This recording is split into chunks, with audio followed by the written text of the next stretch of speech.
The movie title is Countdown 2019. Sit back and enjoy. Evan just unzipped and was ready to pee when there was a sudden knock on the door behind him. He looked back. There were feet visible under the stall door without shoes. When Evan left the stall, the feet appeared behind him again. The strange thing was, the figure seemed able to ignore the partition walls, moving freely within the space. Evan was curious, but as he got closer, he was struck with horror. The premise of this film is very unique. A demon has developed a mobile phone app that shows the exact countdown to their death. Several people, including Matt and Courtney, downloaded the app. A friend named Derek saw he had 63 years left. Matt had 32 years left. But Courtney, the blonde girl, looked upset because the app said she only had 3 hours left. None of them took it seriously. After the party, Courtney's boyfriend offered to drive her home, but she remembered her boyfriend had been drinking. She thought about the countdown app and cautiously decided to walk home instead. Just then, her phone started making strange noises. She took it out and saw that only 7 minutes were left on her countdown.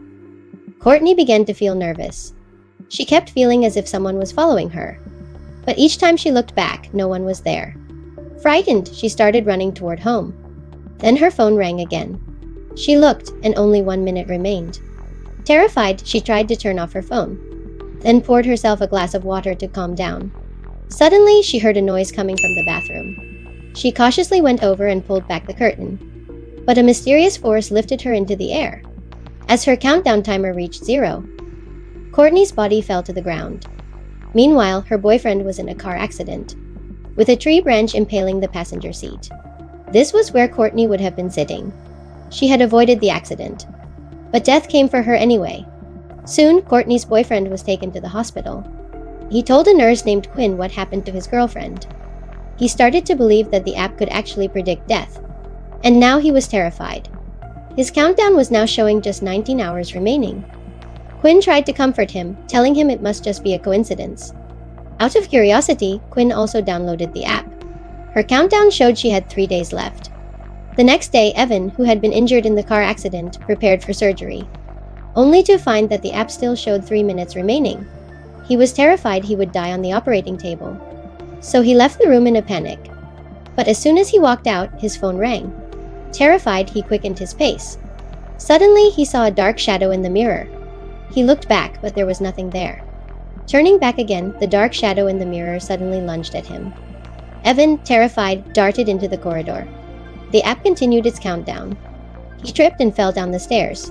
And just as the countdown reached 0, Evan hit the ground hard and died instantly. The next day, Quinn learned about Evan's accident when she came to work. Quinn started to feel anxious, and she rushed to the morgue to see Evan's body. She opened his eyes to unlock Evan's phone, and saw that his countdown had indeed reached 0. This made her believe in the app's deadly accuracy. To be cautious, Quinn called her father and canceled a planned family trip. But just after she hung up, her phone rang again. Quinn took out her phone to check, and saw that the app warned her she had violated the user agreement. Just as she began to worry, a strange shadow appeared in the next room. She looked around, but nothing was there. Then a hand suddenly appeared from behind her, startling her. But it was only Dr. Sullivan, who had called Quinn into the ward. He closed the door, implying his usual inappropriate advances. Dr. Sullivan implied that Quinn would need to play along for a promotion. Quinn wanted to refuse, but Sullivan was insistent. Enraged, Quinn pushed him away. Back home, she tried to delete the app, but no matter what she tried, she couldn't delete it. Desperate, she searched online for similar stories. She found that everyone else had died when their countdown ended. The thought of impending death frightened Quinn, so she quickly shut her computer. Then she threw her phone to the ground in frustration. The next day, she bought a new phone, eagerly opened it, and was relieved to see the app wasn't installed. She thought she was finally free of its curse. She left the counter satisfied. But as soon as she reached the door, the phone rang again. She found that the app had reinstalled itself. Furious, she turned back and confronted the store manager. The manager tried to uninstall it, but failed. Helpless, Quinn left with her phone. She looked at the countdown, 21 hours left. Feeling uneasy, Quinn got into her car to drive away. Suddenly, she accidentally hit the car behind her. The other driver got out and started cursing. Frightened, Quinn was at a loss for words. Fortunately, another man, Matt, who had also been to the phone store, intervened. He helped her out of the situation. It turned out that Matt had also downloaded the app, and they had roughly the same time left on their countdowns. Together, they went to a church to seek help from a priest. The priest explained it was a curse from a demon, saying that in ancient times, curses would appear as circles or symbols. Now, with the advancement of technology, demons have evolved, even creating apps to spread their curses. However, the priest said he couldn't remove the curse himself. He suggested that modifying the app's code might break the curse. So they turned to the phone store owner for help. And for $5,000, the owner agreed to hack into the app. Inside, they found a list of people's names, along with countdowns for each person's life. At that moment, Quinn noticed her sister Jordan's name was on the list. Quinn became very anxious. The store owner quickly added 60 years to everyone's countdown, temporarily averting the crisis. Both Quinn and Matt felt relieved, and during this time they grew closer. Later, they returned to a hotel room and played a game of cards together. But while they were asleep, the room's light started to flicker, and a dark shadow slowly approached the door. Quinn was terrified. She tried to wake Matt, but as she opened the door, she found that Matt was actually outside. Who was lying in the bed then? Quinn looked down. She was horrified by what she saw. To make matters worse, her phone countdown had started again, with very little time remaining. Quinn quickly took Jordan to see the priest for help. After consulting several ancient books, the priest suggested a potential way to break the curse. He explained that if someone could break the app's rules by dying before their countdown ended, or if someone survives the curse countdown without dying for 4 minutes, then the curse would disappear.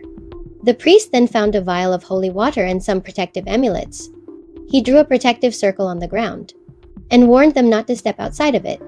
As their countdowns neared 0, the lights went out completely. In the next moment, a dark demonic figure appeared in the darkness. Thankfully, Quinn and Matt were prepared. The demon was unable to enter the protective circle. However, Matt began experiencing terrifying hallucinations. He saw a vision of his deceased younger brother. Overwhelmed, he accidentally stepped 1 foot outside the circle.